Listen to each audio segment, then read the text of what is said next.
अस्सलाम वालेकुम स्टूडेंट्स। आज का टॉपिक है एचएमपी-शन। ठीक है, पहले हम इसके डिफरेंट नेम्स पढ़ेंगे कि एचएमपी-शन को और किन किन नामों से जाना जाता है। ठीक है, इसके अलावा इसकी डिफिनीशन पढ़ेंगे। डिफिनीशन से हम कंसेप्ट सीखेंगे एचएमपी-शन असल में होता क्या है। ठीक है, और इसकी साइड पढ़ेंगे, सिग्निफिकेंस। ठीक है, इंपॉर्टेंस पढ़ेंगे।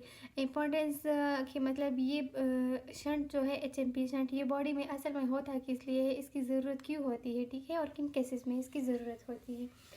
अच्छा, H M P stand for, पहले एच एम पी जो है हेक्सोस मोनोफॉस्फेट शंट जो है ये इसकी एब्रीविएशन है। ठीक है, एच एम पी शंट इसको हेक्सोस मोनोफॉस्फेट शंट क्यों कहते हैं, क्योंकि इसमें जो है मोनोफॉस्फेट्स की सिंथेसिस होती है। ठीक है, हमने ग्लाइकोलाइसिस और उसमें पढ़ा कि उसमें बाइफॉस्फेट, ग्लूकोज बाइफॉस्फेट, ठीक है, बाइफॉस्फेट्स की सिंथेसिस हो रही थी। यहाँ पर जो है ये बाकी साइकिल्स और रिएक्शंस एंड प्रोसेस से इस पे डिफर करता है कि यहाँ पर मोनोफॉस्फेट्स की सिंथेसिस हो रही है। ठीक है, इसलिए इसको एचएमपी शंट कहते हैं।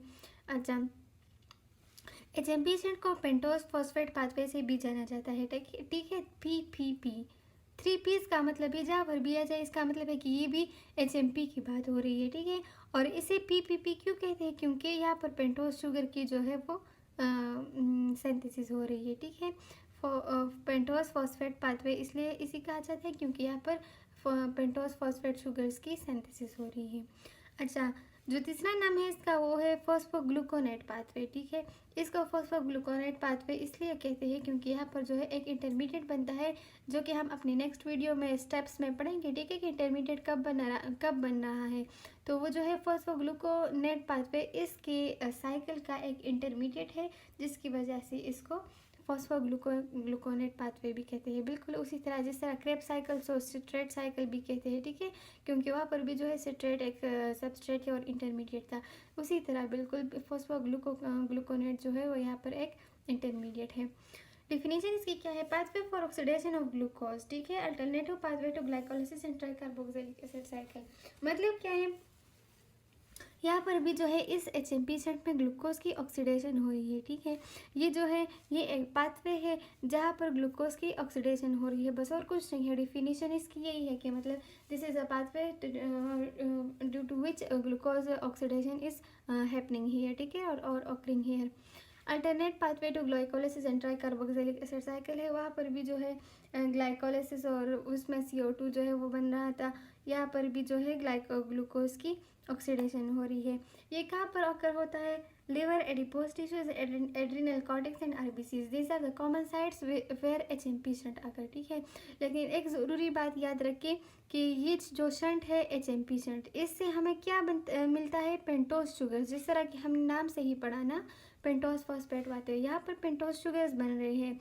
और ये बात आप लोगों को पता होनी चाहिए कि पेंटोस शुगर जो है वो डीएनए एंड आरएनए की सिंथेसिस में इज़ द मेन सबस्ट्रेट। ठीक है, डीएनए और आरएनए सिंथेसिस के लिए जो है पेंटोस शुगर ज़रूरी है। पेंटोस शुगर जो है वो एचएमपी शंट से बन रहा है, इसलिए ये जो एचएमपी शंट है ये बॉडी के ऑल सेल्स में अकर होता है। हमें पता है कि बॉडी की ईच एंड एवरी सेल में डीएनए एंड आरएनए प्रेजेंट है। ठीक है, तो इसलिए एचएमपी शंट जो है वो सारे सेल्स में अकर होगा ताकि वो पेंटोस शुगर बना सके एंड पेंटोस शुगर पे डीएनए एंड आरएनए बना सके। ठीक है, अच्छा इसकी इम्पोर्टेंस क्या है नेक्स्ट वीडियो में हम इसके स्टेप्स पढ़ लेंगे। ठीक है, फिर स्टेप्स के एंड में आपको पता चल जाएगा कि हमें जो प्रोडक्ट एचएमपी शंट से मिल रहा है वो है NADH एंड पेंटोस शुगर। ठीक है, पेंटोस शुगर में के बारे में तो आप लोगों को पहले ही आइडिया हो गया कि किस चीज़ के लिए जो है इस्तेमाल होता है, for the synthesis of DNA and RNA, FAD, ATP, NAD coenzyme A।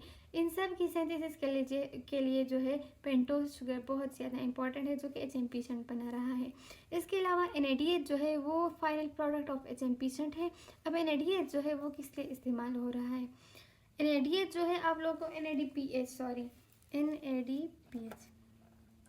ठीक है, NADPH जो है वो बहुत ज़्यादा इंपॉर्टेंट है for different topics, different actions के लिए बॉडी में। ठीक है, require for reducing of glutathione, glutathione के रिडक्शन के लिए जो इंपॉर्टेंट चीज़ है वो है NADPH। Require for transparency of lens, lens जो है उसकी ट्रांसपेरेंसी को भी NADPH जो है वो मेंटेन रखता है। Require for RBC membrane integrity if likely to jaundice, ठीक है।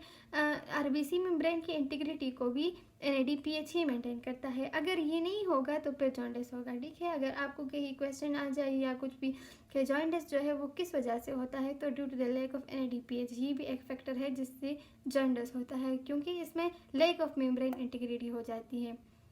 अच्छा, ये तो एक बार हो गया। Prevent formation of methemoglobinemia that is keep iron in ferrous form, ठीक है। आयरन जो है फेरस फॉर्म में होगा तो रेड ब्लड सेल्स जो है वो नॉर्मल होंगे, अगर ये फेरस से फेरिक फॉर्म में कन्वर्ट हो गया तो मिथेमोग्लोबिनीमिया होगा, ठीक है। तो NADPH क्या करता है, आयरन को फेरस फॉर्म में रखता है। अच्छा, ये एज एंटीऑक्सीडेंट भी एक्ट करता है, ठीक है, बाय स्कैवेंजिंग फ्री रेडिकल्स। मतलब क्या है कि ये फ्री रेडिकल्स को ख़त्म करता है। एक्ट एज मैक्रोफेज, ठीक है, for bacterial action of macrophage. तो ये क्या करता है, एज एंटीऑक्सीडेंट काम करता है एंड फ्री रेडिकल्स को ख़त्म करता है, क्योंकि free radicals are harmful for body, ठीक है। अच्छा, इसका जो सबसे मेन एंड इंपॉर्टेंट एक्शन है वो fatty acid, steroid and cholesterol synthesis है, ठीक है। NADPH जो है इसके प्रेजेंस में डिफरेंट एंजाइम्स जो है वो fatty acid, steroid and cholesterol की सिंथेसिस करता है। अच्छा, नेक्स्ट वीडियो में हम इसकी स्टेप्स पढ़ेंगे और इसके प्रोडक्ट्स किस तरह फॉर्म हो रहे हैं वो पढ़ेंगे, ठीक है। लेकिन ये बहुत ज़्यादा इंपॉर्टेंट क्वेश्चन है, इसलिए मैंने इस पर डिटेल एक अलग सी वीडियो बनाई है। NADPH और पेंटोज शुगर जो है वो प्रोडक्ट्स ऑफ HMP है, और वो किस किस के लिए इस्तेमाल हो रहे हैं वो बस ये प्रोसेस सीखना ज़रूरी नहीं है कि मतलब किस तरह से हो रहा है, लेकिन ये ज़रूरी है कि मतलब आपको ये पता हो, ये मालूम हो कि NADPH जो है वो किस लिए हो रहा है, किस लिए यूज़ हो रहा है, ठीक है।